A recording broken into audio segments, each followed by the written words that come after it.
اللہ الرحمن الرحیم الحمد للہ رب العالمین والعاقبۃ للمتقین والجنۃ للموحدین والنار للملحدین والکافرین والفاسقین الصلاۃ والسلام علی اشرف الانبیاء والمرسلین خاتم النبیین مولانا ومرتضانا وحادینا وشفیع ذنوبنا وطبیب قلوبنا المنفق بطاہا ویاسین بالقاسم محمد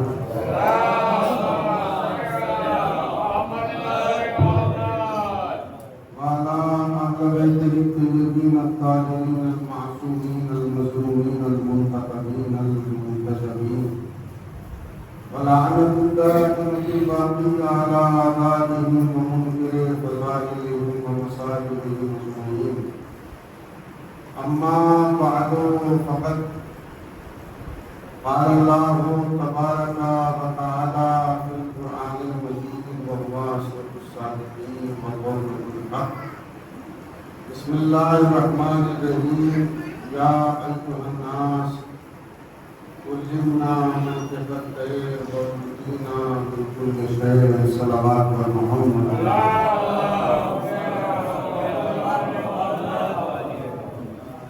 حضرات گرامی قدر سامعین احترام، قرآن حکیم کی ایک آیت کو سرنامہ سخن قرار دیتے ہوئے تلاوت کرنے کا شرف حاصل کیا. اللہ ایک نبی کی شان بیان فرما رہا ہے. اے لوگوں، اللہ نے مجھے پرندوں کی زبان کا علم دیا اور مجھے ہر چیز میں سے تھوڑا تھوڑا عطا کیا. قرآن مجید کی آیت ہے اور زبان ہے حضرت سلیمان کی. خداوند عالم کہہ رہا ہے کہ اے لوگوں، ہم نے سلیمان کو اپنی بارگاہ سے علم منطق الطیر عطا کیا. یعنی کیا مطلب؟ جناب سلیمان کی حکومت، قرآن مجید میں دو حکومتوں کا ذکر ہے. ایک حکومت مولا علی کی حکومت اور ایک ملک و حکومت جناب سلیمان کا. اور کمال یہ ہے کہ جناب سلیمان نے دعا کرتے ہوئے کہا ربے ہب لی ملکا، پروردگار مجھے ملک عطا فرما. تو اللہ نے سلیمان کو ملک عظیم عطا کیا اور مولا علی کو ملک کبیر عطا کیا. توجہ رکھیے گا، جناب سلیمان نے کیا کہا؟ پروردگار مجھے ملک عطا کر دے اور ایسا ملک عطا کر کہ جو کسی اور کو تم نے عطا نہ کیا ہو. اور دعائیں جناب سلیمان قبول ہوئی اور اللہ نے ملک عطا کیا اور ایسی حکومت عطا کی کہ صبح کی نماز عراق میں پڑھتے تھے، ظہر کی نماز ترکستان میں پڑھتے تھے اور پھر عصر اور مغرب کی نماز واپس عراق میں آ کے پڑھتے تھے. اتنا اختیار بڑھا کہ زمین سلیمان کے قدموں کے نیچے سمٹنے لگی. پہلے زمین پر فرش لگتا تھا، پھر آسمان پر فضاؤں میں خلائے بسیط میں جناب سلیمان کا فرش لگنے لگا. اور پھر جناب سلیمان نے اعلان کر کے کہا ایھا الناس، اے لوگوں، اللہ نے مجھے پرندوں کی زبان کا علم دیا. یعنی پرندہ کیا کہہ رہا ہے یہ سلیمان جانتے. پرندہ کیا کہنا چاہتا ہے سلیمان جانتے ہیں. اور سلیمان کے دربار میں، حضرت سلیمان کے دربار میں انسانوں کے فیصلے بھی ہوتے تھے، جانوروں کے فیصلے بھی ہوتے تھے، پرندوں کے فیصلے بھی ہوتے تھے، چرند کے فیصلے بھی ہوتے تھے، حشرات الارض کے بھی فیصلے ہوتے تھے، حیوانات کے بھی فیصلے ہوتے تھے. اور جناب سلیمان سب کی زبان کو سمجھ لیتے. اور قرآن کی نظر میں یہ معجزہ ہے. توجہ رکھیے گا باب سخن، آپ کی سماعتیں طے کرتی ہے کہ ذاکر کو کیا پڑھنا ہے. لہذا تھوڑی سی توجہ، اگر زبان نہ ہلا سکو تو چہرے کے آثار تو ایسے لگے کہ آپ خود آئے ہیں، میں آپ کو گھر سے لے کر نہیں آیا. آپ امام حسین کی محبت میں آئے ہیں، توجہ رکھیے گا، میں آپ کو زبردستی اٹھا کے نہیں لایا. لہذا چہروں پہ حشاشیت بشاشیت اس انداز سے رہے کہ آپ ذکر شہنشاہ کربلا سن رہے ہیں.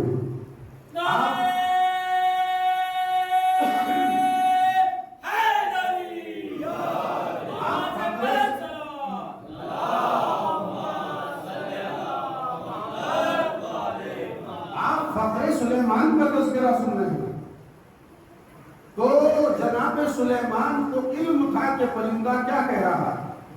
دیکھیے دو افاضل علماء اکابر بیٹھے ہوئے ہیں، میں ہر بات کی تعریف ان سے کروں گا، آپ صرف سنتے رہیے میری کجمج بیانی کو.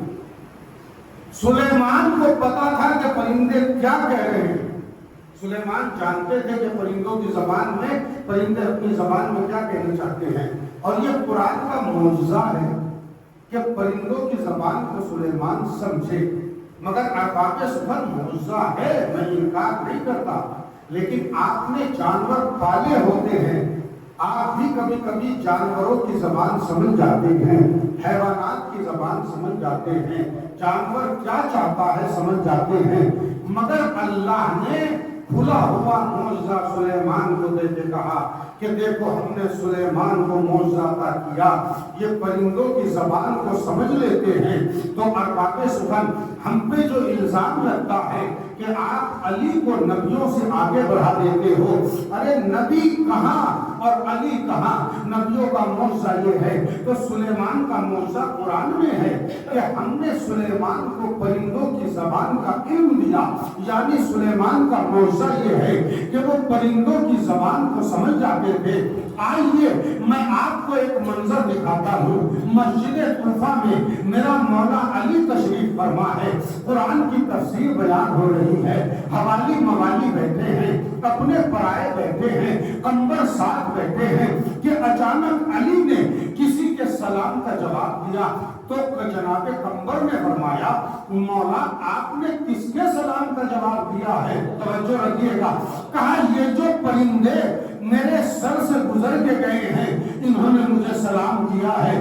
قمبر تو معرفت امامت رکھتے تھے، خاموش ہو گئے. مگر مجمع میں بیٹھنے والے کچھ لوگ ہوتے ہیں جنہیں اپنی قابلیت کا احساس ہوتا ہے.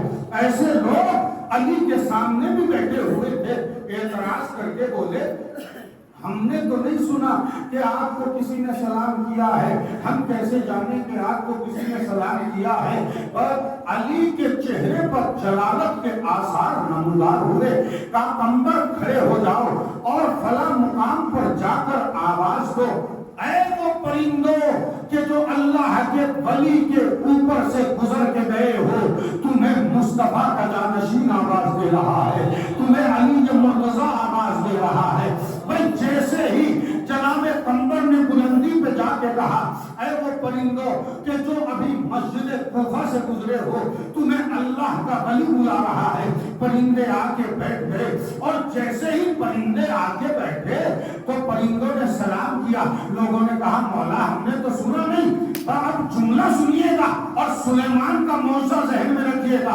سلیمان کا معجزہ یہ ہے کہ وہ پرندوں کی زبان کو سمجھتے تھے. پرندے آ کے بیٹھے اور مولا نے کہا ان لوگوں کو اعتراض ہے کہ تم بول رہے ہو، ان لوگوں کی سمجھ میں نہیں آتا کہ تم مجھے سلام کر رہے ہو.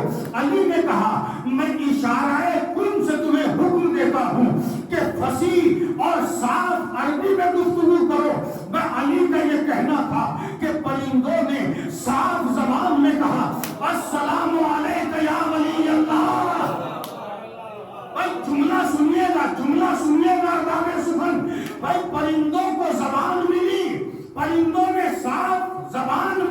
علی کو سلام کیا.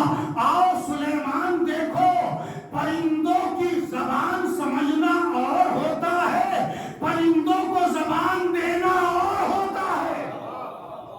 صلوات پڑھنے محمد والے محمد.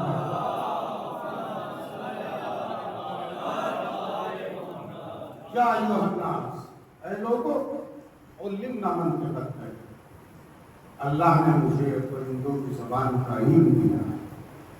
فَأُوتِينَا مِن كُلِّ شَيْءٍ، اب میں کہاں جاؤں اور کس کی سماعت سے بھیک مانگوں؟ یہ جملہ سمجھانے کے لیے مکے میں آ پڑی ہے سخن گسترانہ بات. اب گرامر کی بات ہے، مگر جو سمجھ جائے فَأُوتِينَا مِن كُلِّ شَيْءٍ، اور مجھے ہر چیز میں سے تھوڑا تھوڑا عطا کیا ہے. من کا مطلب ہے تھوڑا تھوڑا. میں یہاں سے اور نجف تک علماء کی طلباء کی ذمہ داری لیتے ہوئے ترجمہ کر رہا ہوں کہ جناب سلیمان نے کیا کہا، وَأُوتِينَا مِن كُلِّ شَيْءٍ، مجھے ہر چیز میں سے تھوڑا تھوڑا عطا ہوا. تو سلیمان کو جو بھی کچھ ملا وہ تھوڑا عطا ہوا، کل عطا نہیں ہوا. ارے کہاں بیٹھے ہو میرے سامنے ہی، تھوڑی سی توجہ رکھیے گا.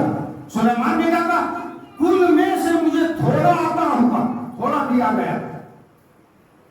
اور دلیل دے دوں، دلیل دوں. چلیے اگر بات دلیل کے ساتھ نہ ہو تو پھر بات کیا ہے؟ اگر سلیمان کا مزاج اور سلیمان کو عطا شدہ چیز تھوڑی نہ ہوتی تو دعوت خلائق کی، مخلوق کی دعوت کی، اللہ کی مخلوق کی سلیمان نے دعوت کی، ساری مخلوق کو نوٹ کیا. توجہ ہے نا؟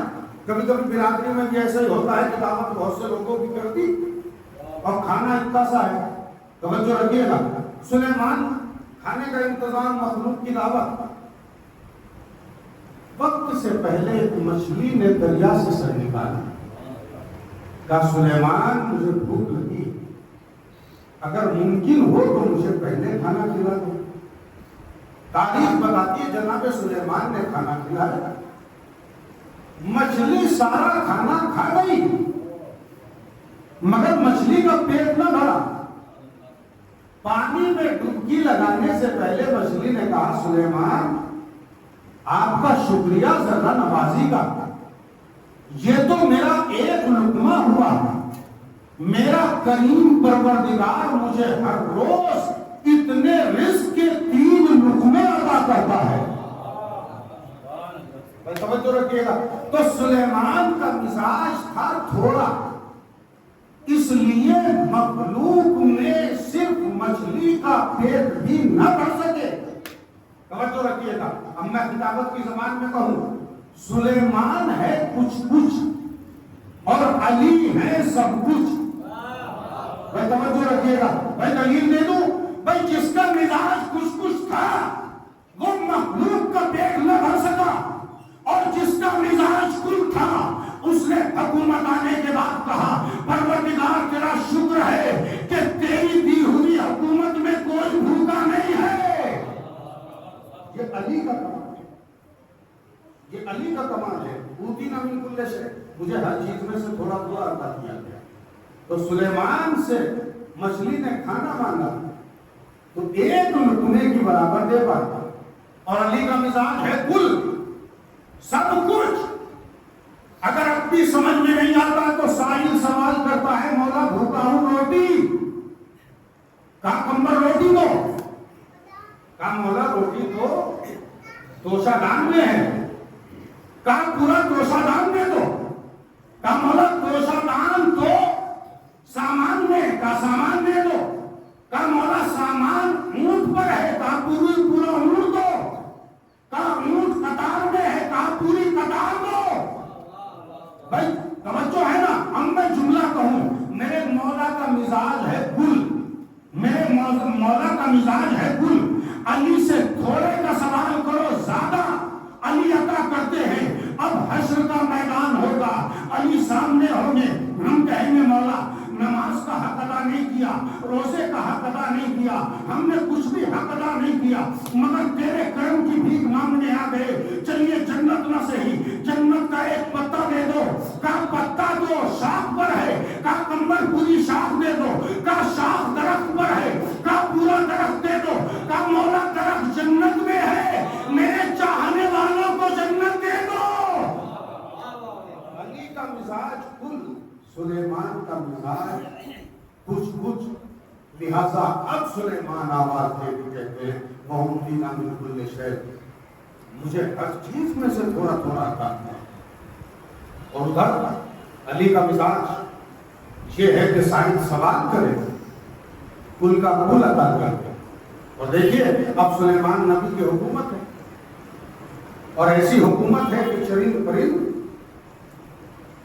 آپ کتنے ہی صاحبان ثروت و دولت ہو جائیں مگر اللہ والوں کی عطائیں تو نہیں لے سکتے۔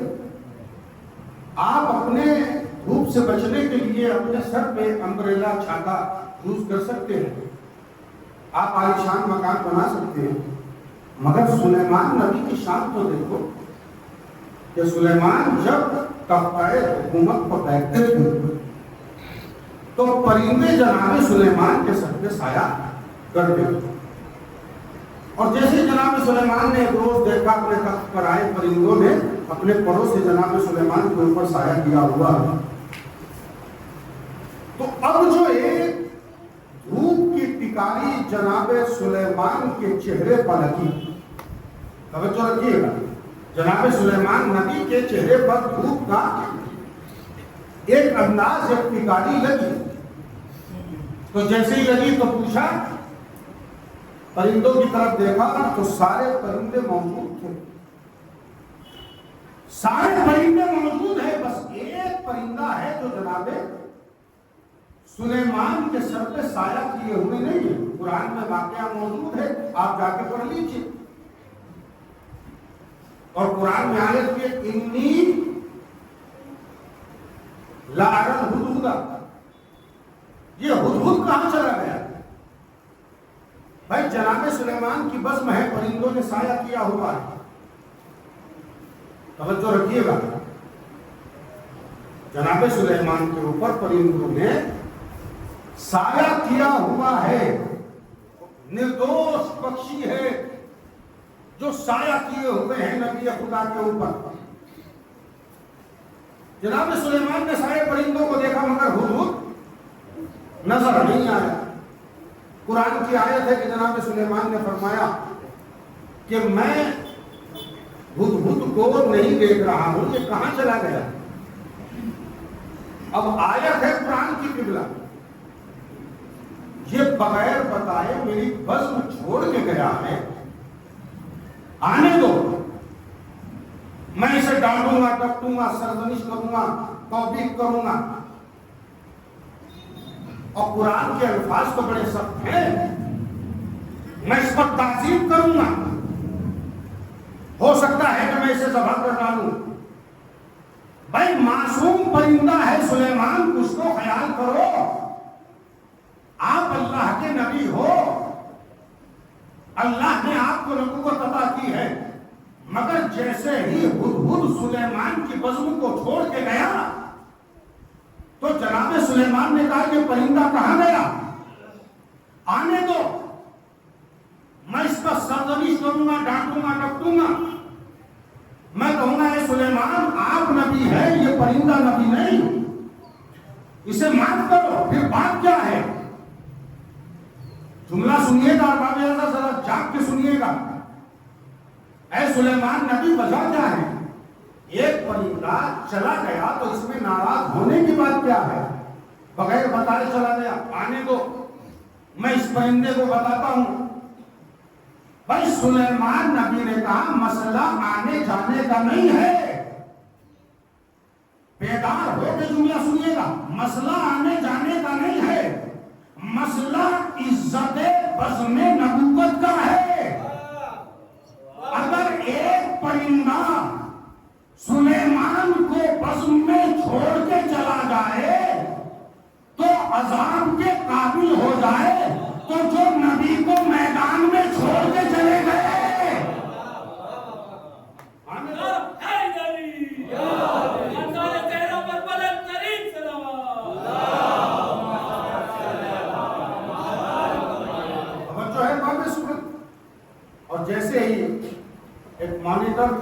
پرندوں کا جیسے تاریخ بتاتی ہے شاہین یا عقاب،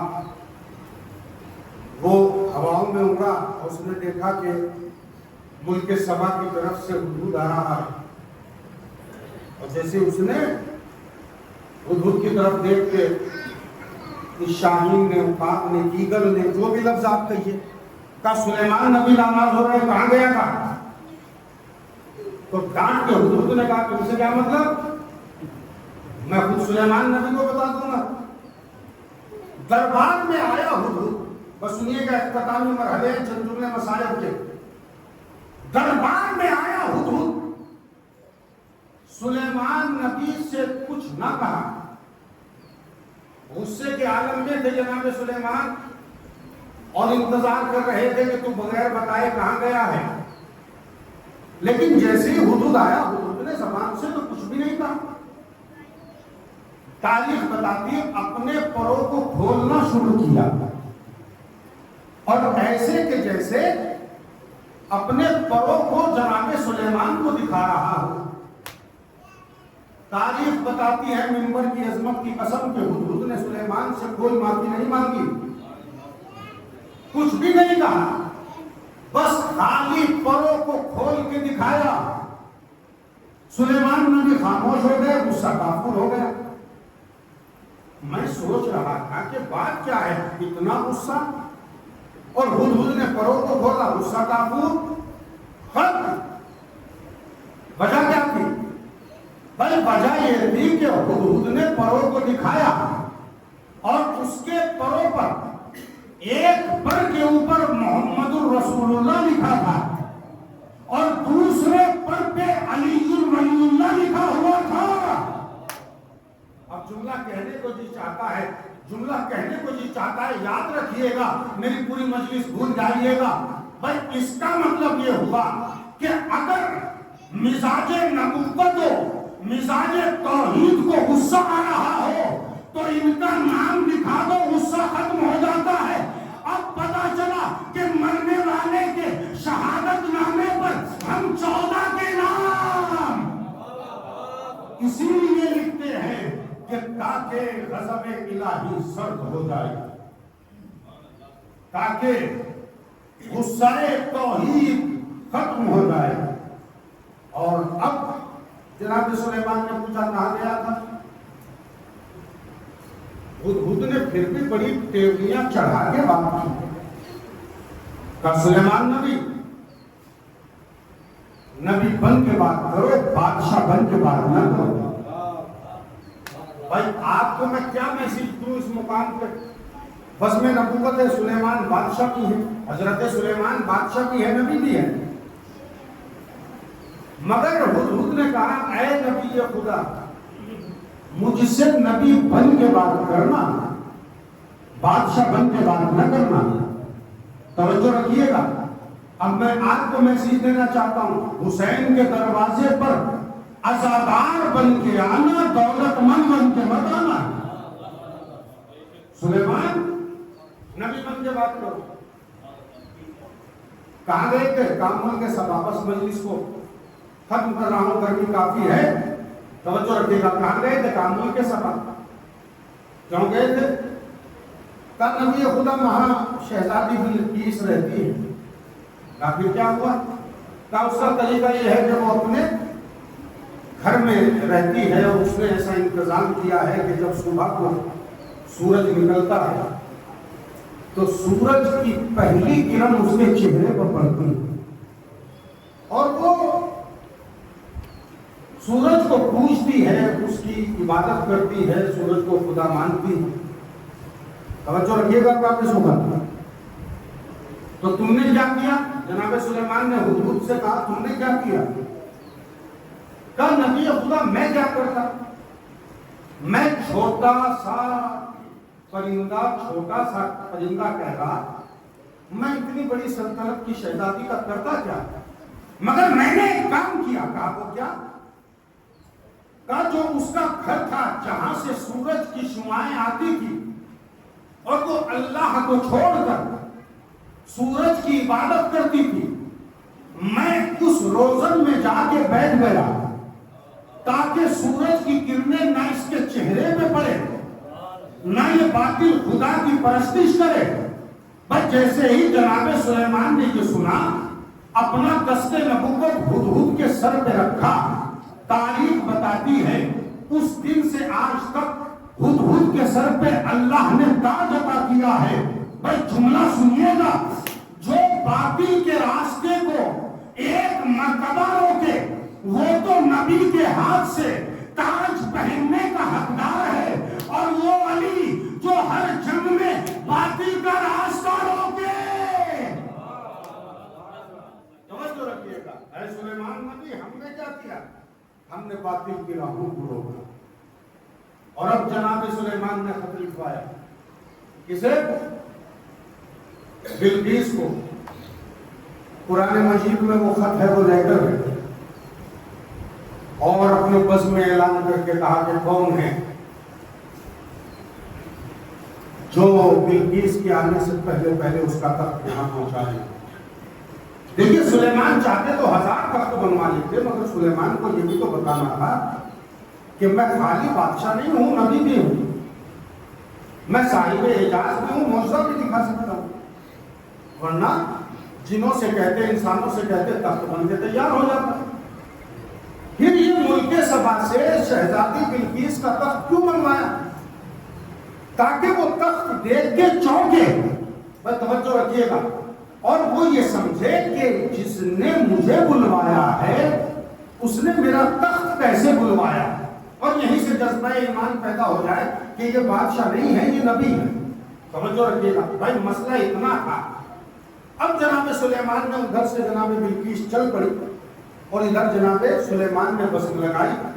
فضائل کے آخری گوشے ہیں، آخری جملے ہیں، اور چند جملے مسائل کے زحمت تمام۔ اپنی بس مہاراشٹر کی اور اپنی میٹنگ بٹھائی، دربار میں پوچھا کہ تم میں سے کون ہے، تم میں سے کون ہے جو بلقیس کے تخت کو یہاں اٹھا کے لے آئے؟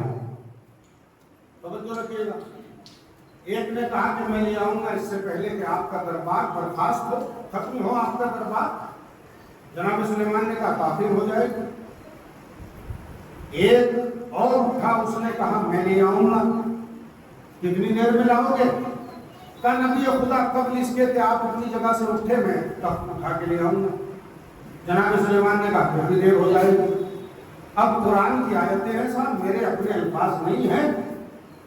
اب قال الذی عنده علم من الکتاب، عاصف بن برقیہ، اب وہ اٹھا جس کے پاس کتاب کا تھوڑا سا علم تھا۔ بھائی توجہ رکھیے گا باب سبحان، آپ غور فرمائیے، آپ میری طرف متوجہ رہیے، پرشاسن اپنا کام کرنے آیا ہے، آپ میری تقریر سنیے۔ آپ نے پرشاسن کو پہلے بھی دیکھا ہے، انشاءاللہ ملاقات کی جائے گی، مگر چند جملے سن لیجیے تاکہ میری محنت سوارت ہو جائے۔ اور باب ازا سنیں گے، ایک اٹھا جس نے کہا میں لاؤں گا، پلک جھپکنے سے پہلے، اور وہ کہ جس کے پاس کتاب کا تھوڑا سا علم تھا، وہ کون؟ عاصف بن برقیہ۔ اب مجھے ایمان سے بتائیے، انصاف سے بتائیے کہ جناب سلیمان اگر چاہتے تو تخت خود لے آتے، اشارہ کرتے قبلہ تخت آ جاتا، دعا کرتے تخت آ جاتا، تخت کو حکم دے دیتے تخت آ جاتا۔ مگر یہ دربار میں اعلان کیوں کیا کہ کون لائے گا؟ اصل میں تخت بھی منگانا تھا، اپنے وزیر کو پہچانوانا بھی تھا۔ ہمیں بہت بڑی بات کہہ گیا، تخت بھی بنوانا تھا، اپنے وزیر کو پہچانوانا بھی تھا، تاکہ دنیا سمجھ جائے کہ نبوت کا وزیر وہ ہوتا ہے جو چشمے زدن میں تخت بھی لے آئے، چشمے زدن میں خیبر میں بھی پہنچ جائے۔ سلامات پڑھنے محمد والے محمد۔ بس اب بات ایسا، انشاءاللہ کل کے لیے گفتگو کو تمام کر رہا ہوں۔ آج 3 محرم، اور یہ تاریخ عموماً ان بچوں سے منسوب ہے کہ جو مرزا کبیر کی زبان میں اس انداز سے پڑھے جاتے ہیں اور سنے جاتے ہیں، ان بچوں کے لیے، پیشران مسلم کے لیے مرزا کبیر کہتے ہیں وہ کون دو یوسف ہیں جو آپ بتائیں، وہ کون دو عیسیٰ کے گرفتار مہن ہیں، وہ کون دو گلو ہے کہ کعبوں سے شمن ہے۔ آپ جانتے ہو اور واقع ایسا عالم مسافرت ہے، اور ایسے عالم میں جناب مسلم کے بچے مسلم کے ساتھ تھے، اور واقع ایسا اگر میرے ساتھ میرا ننھا سا بچہ آ جائے تو آپ مجھ سے زیادہ میرے بچے سے پیار کریں گے۔ ارے مولوی صاحب کا بچہ ہے، کہیں ایسا نہ ہو کہ کسی بات کے لیے پریشان ہو جائے، کہیں ایسا نہ ہو کوئی تکلیف ہو جائے، ہائے میں کس دل سے پڑھوں اور کس دل سے آپ سنیں گے۔ کوفے کی گلیاں ہیں اور مسلم کے بچے دربدر پھر رہے ہیں۔ ہاں واقع ایسا جب وقت آخر جناب مسلم کا آیا تو قاضی شرح کے پاس مسلم نے اپنے بچوں کو بھیج دیا۔ آپ جانتے ہیں کتنی مظلومی کے حامی ہے جناب مسلم کہ جس قاضی شرح نے امام حسین کے قتل کا فتویٰ دیا تھا، اسی قاضی کے گھر میں اپنے بچوں کو چھوڑا۔ 2 بچے ہیں، اور جب جناب مسلم کی شہادت ہو گئی تو قاضی شرح نے جناب مسلم کے دونوں بچوں کی طرف دیکھا۔ ارے بچے اتنے ہوشیار تھے کہ بچوں نے قاضی شرح کے چہرے کو دیکھ کے کہا، اے قاضی شرح، تیرا چہرہ بتا رہا ہے کہ ہمارے بابا اس دنیا میں نہیں رہے، تیرا چہرہ بتا رہا ہے کہ ہمارے بابا مارے گئے۔ قاضی شرح نے کہا ہاں تمہارے بابا مارے گئے، پر بابا ایسا دونوں بچے رونے لگے، رو کے کہا بابا ہم کتنے مجبور ہیں جو نہ آپ کی فاتحہ پڑھ سکتے ہیں، نہ قبر پہ تلاوت کر سکتے ہیں، نہ آپ کا سویم کر سکتے ہیں۔ اے بابا ہم تو آپ کے لاشے کے دیدار سے بھی محروم رہ گئے۔ ہاں بات ایسا قاضی شرح نے بچوں کو آزاد چھوڑ دیا۔ بھائی آزاد اس لیے چھوڑا تھا تاکہ بچے گرفتار ہو جائیں۔ جیسے بچے باہر نکلے ابن زیاد کے سپاہیوں نے بچوں کو پکڑ لیا، کھینچتے ہوئے لیتے چلے دربار کی طرف۔ دربار میں بچوں کو لایا گیا، دربار سے حکم ہوا کہ ان بچوں کو قید میں ڈالا جائے، اور ایسی سخت قید میں ڈالو کہ جہاں نہ کھانا دیا جائے نہ پانی دیا جائے، سوکھی ہوئی روٹی دی جائے، گرم پانی دیا جائے۔ اور واقع ایسا بس 2-4 جملے اور ہیں، ایسی قید میں ڈالا جائے جہاں سوکھی روٹی ہو، گرم پانی ہو، بھائی بھائی کو دیکھ نہ سکے۔ مسلم کے 2 ننھے بچے ہیں، قید میں ڈالا گیا ہے، اور واقع ایسا اتنا اندھیرا ہے کہ چھوٹا بھائی بڑے بھائی کی صورت نہیں دیکھ سکتا، بڑا بھائی چھوٹے کو نہیں دیکھ سکتا۔ ارے جب سوکھی ہوئی روٹیوں کے ٹکڑے آتے تھے، ہر واقع ایسا سنو، تو چھوٹا بھائی بڑے بھائی سے کہتا تھا بھیا یہ ٹکڑے کھائے نہیں جاتے، تو بڑا بھائی کہتا تھا بھیا شکر خدا کیا کرو، شکر خدا کیا کرو۔ ارے دیکھو یوسف بھی قید میں تھے، مگر جناب یوسف بھی قید میں تھے، اگر ہم قید میں ہیں تو کون سی بڑی بات ہے۔ ایک مرتبہ چھوٹے بھائی نے کہا بھیا ارے یوسف تو قید کے بعد ہم بادشاہت پجا کے بیٹھے تھے، مگر ہم کتنے مظلوم ہیں۔ اے بھیا ہم قید سے رہا ہو جائیں گے مگر اس کے بعد بابا کی صورت بھی نہ دیکھ سکیں گے۔ ارے قید میں زمانہ گزر گیا، بچوں کے چہرے کی رنگت تبدیل ہو گئی۔ ایک روز قید کا داروغہ آیا اور آ کے کہتا ہے لو کھانا دار پانی لے لو۔ بچوں نے کہا ہمیں کھانا پانی نہیں چاہیے۔ اے شیخ ہمیں یہ بتا تو مسلمان ہے کہ نہیں؟ کہا ہاں میں مسلمان ہوں۔ کہا کیا تو محمد کو جانتا ہے؟ کہا ہاں جانتا ہوں، جو انہیں نہ جانے وہ مسلمان نہیں ہے۔ کہا کیا تو علی مرتضیٰ کو جانتا ہے؟ کہا کیسے نہ جانوں، وہ ان کے ولی ہے۔ کیا تو بی بی فاطمہ کو جانتا ہے؟ کہا کیسے نہ جانوں، ارے وہ رسول کی بیٹی ہے۔ کہا تو حسن و حسین کو بھی جانتا ہے؟ کہا کیسے نہ جانوں۔ ارے جب سب کا تعارف ہو گیا تو ایک مرتبہ بڑے بھائی نے مسلم کے بڑے بیٹے نے کہا ارے تو کیسا انسان ہے کہ تو خاندان آل محمد کو جانتا بھی ہے اور ان کے بچوں کو ظلم بھی کرتا کرتا ہے. کہا کیا مطلب؟ کہا ہم مسلم کے بیٹے ہیں. بس جیسے یہ جملے سنے ارباب عزا ایک مرتبہ قدموں میں گر گیا داروغہ زندان اور کہتا ہے بچوں مجھے معاف کر دینا، میں نے کئی مرتبہ تمہیں ڈانٹا، ارے کئی مرتبہ تمہیں ڈپٹا. اے مسلم کے یتیموں، ارے تمہیں ڈانٹنے والے نے معافی تو مانگی مگر ہائے سکینہ، ارے تماچے لگ رہے ہیں، کوئی ڈانٹ رہا ہے. ارباب عزا دو جملے یہ کہہ کے داروغہ زندان نے بچوں کو رہا کیا.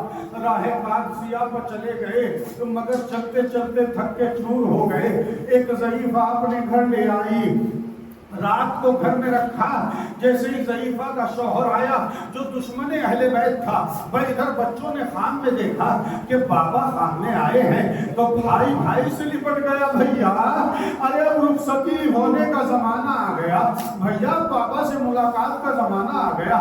یہ کہہ کے دونوں بھائی داروں قطار روئے. ارے دشمن سادات کو بچوں کے رونے کی آواز آئی. جیسے ہی آواز آئی حجرے میں آیا، ارے بچوں کو بالوں سے پکڑ کے کھینچتا ہوا لایا. کبھی تماچے مارتا تھا، کبھی تازیانے مارتا تھا. ارے سہتون میں باندھا، بچوں کو ستون میں باندھ دیا. صبح ہوئی دریا کی طرف لے کے چلا.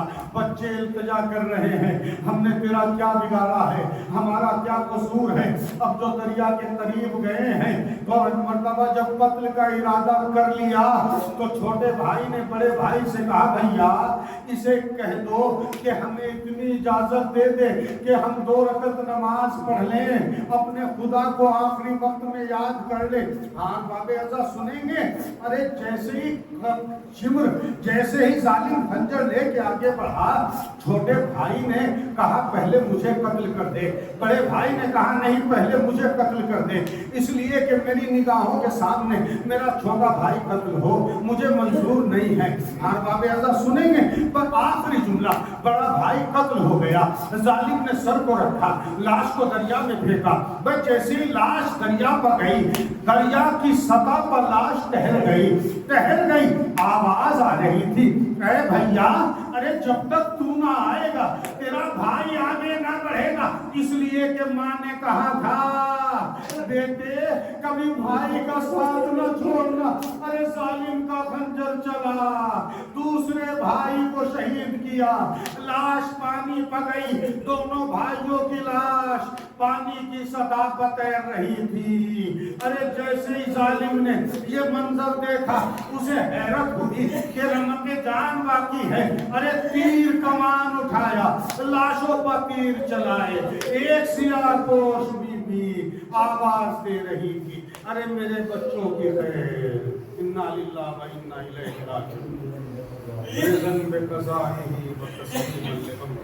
پروردگار تجھے واسطہ محمد و آل محمد کا ہماری اس عظیم ترین عبادت کو شرف قبولیت عطا فرما.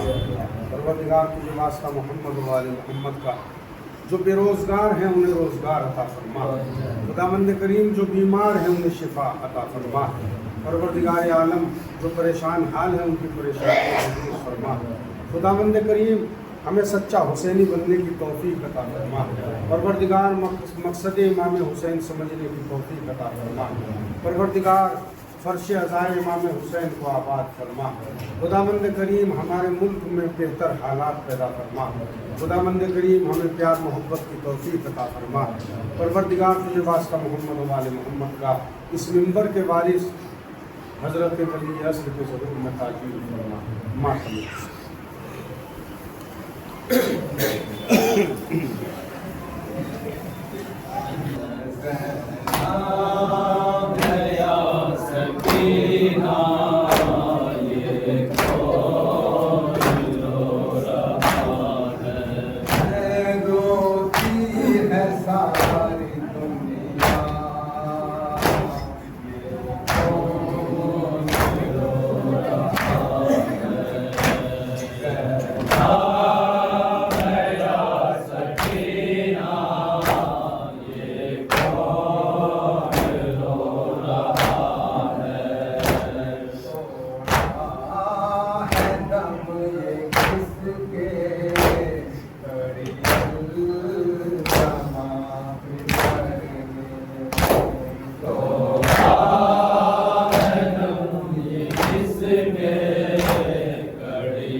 فاطمہ